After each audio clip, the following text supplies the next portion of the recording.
Kirsten Gillibrand's failure to launch. She's tough and smart. The New York senators seem like a top-tier 2020 contender. So why is she crashing? Tim Alberta asked. Hello and welcome to the Tea Party Hardy channel, where the party is just getting started.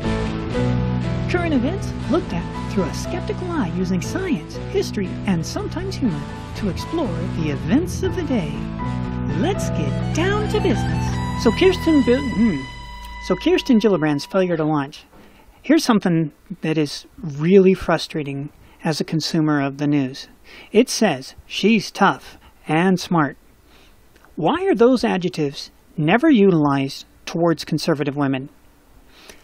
When you think of Sarah Palin, when was the last time you ever seen, she's tough and smart? Nope. No, you don't see that for Sarah Palin, do you? When do you see that for Sarah Sanders? She's tough and smart. No.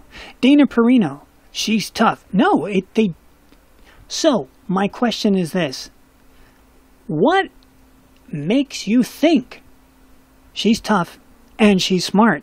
Because whatever it is, it's not the same attributes that you're giving to conservative women. So maybe you don't know what the word tough and the word smart means. Because if she was truly smart, why did her campaign so-called crash? And I say so-called because it never really went. Like it says right up here, failure to launch. You can't crash if you haven't if you haven't launched, you don't get to crash. So when this guy says that she's tough and smart, and he says that she has a failure to launch and she's crashing, he's not very smart. Are you with me? Failure to launch, crashing. Kind of impossible. So while this fellow, I don't know if he's gone after Sarah Palin or not, but I don't care. What I'm suggesting is this. When in the media have you ever seen a conservative woman considered to be smart? No, they're to be ridiculed for being ridiculously stupid over and over and over. Okay, so what's the point of this interview? What's the point of this video? The point of this video is this. Well, first let's have a little joke with this political magazine. You notice you can't get her face to fit on there with the headline. If you shrink it, I'm already at 80. If I shrink it more, watch what happens. It still won't fit. I'm down to 20%. Or is it 30%? Doesn't matter. I'm as small as it'll let me go, and you still can't get it to fit on there. They do not want you to see the whole thing. I don't know why. All right, back to the topic at hand. Wow, it still won't go back to 100. Let's try that button. There we go. Okay. Let's see. Here we go. Hampton, New Hampshire. Kirsten Gillibrand is only asking for $1. Yeah. You ever heard the saying? You ask for an inch and then they go for a mile. That's pretty much Democrats asking for $1. You know, in California, they're like, oh, we're only going to raise it 1%. Your sales tax is only going up 1%. It's currently 10. It's currently 10. You know why? Because it was only 1% when it was 9. It was only 1% when it was 8. It was only 1%. You get the idea. And now it's over 10% for the sales tax in California, on top of all the other taxes. And we are talking percentages here. So for all you math majors out there, you know what I'm talking about when I say 10% is 10%. That means if you spend more, you already have to give more because it's a percent.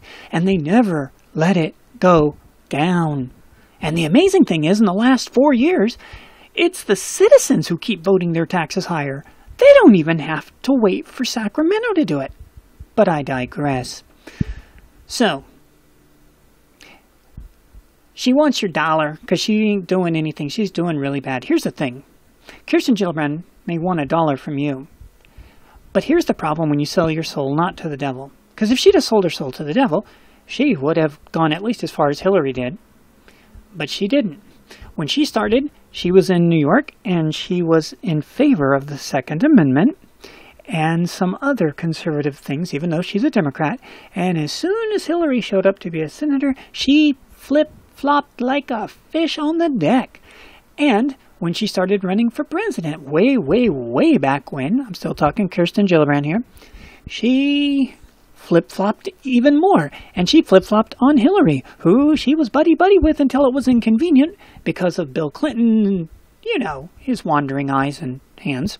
So, she betrayed them in a heartbeat. Then, she was the person who was at the front of getting the Minnesota Senator Al Franken out of office for at Me Too, for the pictures and the groping and the kissing and all the other things he was doing. Okay, so she was at the front of that. So she was the first one to celebrate eating their own. Several other Democrats had to go. In fact, if you actually look at the track record of at Me Too, almost all of them who were removed were all on the left side of the aisle. And that's just kind of funny, because they started it to get Trump, because it was Trump who said those things in that recording that was supposed to be a private conversation. Whoops. Yes, and which they saved for 10 years, and then they posted it. But again, what do you expect from people who think that failure to launch and you crash when you didn't launch? What do you expect from those kind of people, huh? Brainwaves ain't really happening, but they know when somebody told them smart. Give them real about he's smart. She's so smart she can't even get her campaign to function. Well, boy, is she smart. Why did she crash? Because she didn't launch. I don't understand. Okay, so here we go. So she sold her soul to whomever with all of these flip-flops. But you know what? It only works if you actually sell your soul to the devil. And she didn't. Because if she did, she would have done far better. So think about it. Do you really want a president who constantly flips and flops just to get attention? You know, there's another person running who's got no traction, and her name is Tulsi Gabbard. I happen to be a huge fan of Tulsi Gabbard. And this is the Tea Party Hardy channel, so don't fall off of your seat with that. But Tulsi served in the military, and when she did, she got out and she started running for office. She's a surfer. I'm sorry, that just gives her a huge thumbs up too. She's a surfer. She's a congresswoman. Wow, those are two words that don't usually bump into each other. And, you know, she had the courage to serve in the military. And she had the courage to go up against Barack Hussein Obama many, many times for his limp-wristed, doesn't even come close to describing his foreign policy. When he failed to uphold that red line that he set, and probably never should have set, and then you had all of the refugees pouring out of North Africa, that was totally on him. You can look it up, and I invite you to do so.